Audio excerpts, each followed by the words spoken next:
Suportado ni Senator Amy Marcos ang posisyon ni Senate President Francis Chis Escudero na isagawa ang impeachment trial laban kay Vice President Sara Duterte sa 20th Congress. Ayon sa senadora, hindi naman urgent ang pagpapatawag ng special session dahil ilang taon nang usapi ng impeachment at hindi rin ito mabilis na isinulong sa Senado.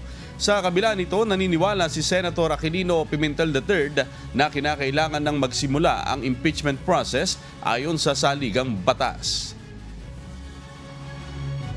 Well, forthwith will still be the next available session. Sa totoo lang, 2 taon naman naririnig na natin yung impeachment diyan sa Kongreso. October 2023 nung umusbong yung usapin tungkol sa impeachment. Pagkatapos 2 buwan na nakalipas nung final yung impeachment sa Congress, hindi naman dali-daling dinala dito sa Senate.